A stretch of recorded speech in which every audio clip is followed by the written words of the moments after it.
Bonjour, je m'appelle Michael et j'ai rejoint Timo il y a 3 ans et j'occupe le poste de CTO. On a différentes technologies pour différents usages.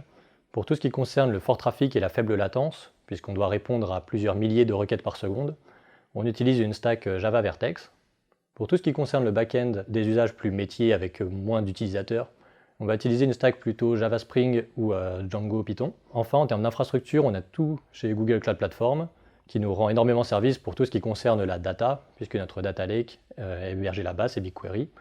Et tous les flows de data, tous les flux de données à travers des ETL, on utilise Dataflow, Dataproc, bref, tous les services managés Google qui nous permettent de gagner énormément en vélocité.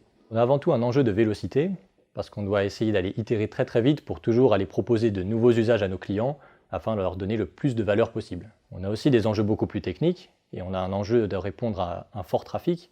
On répond à plusieurs milliers de requêtes par seconde, avec un enjeu de latence qui est très faible, donc on doit répondre en moins de 50 millisecondes. Et enfin, ce fort trafic il génère un énorme volume de données, et donc cette donnée, elle nous permet de tirer plus de valeur, d'apprendre des choses, pour fournir de nouveaux usages à nos clients, ce qui leur donne encore plus de valeur qu'avant. On suit deux cycles de développement différents en fonction des sujets qu'on a. Donc on a des sujets qui sont très exploratoires, où on veut aller explorer de nouveaux sujets pour des nouveaux clients ou pour des clients existants.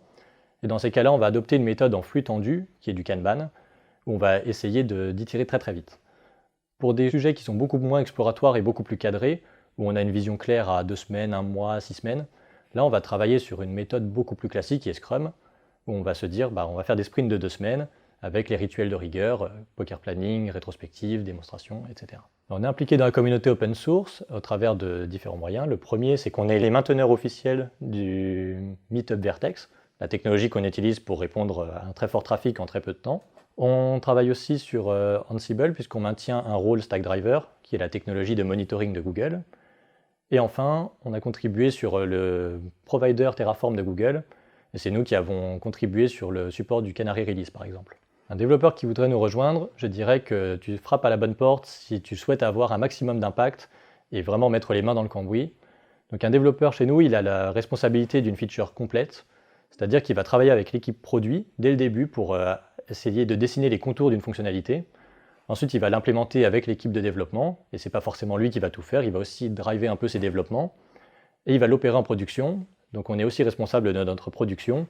S'il y a le moindre incident, c'est nous qui sommes accountable. À côté de ça, on a aussi une grande culture du partage, et on a des tech talks une fois par mois, des brown bag lunch, un hackathon trimestriel, des katas, donc tout ce qui nous permet de nous améliorer au quotidien et d'améliorer notre ambiance de travail est le bienvenu.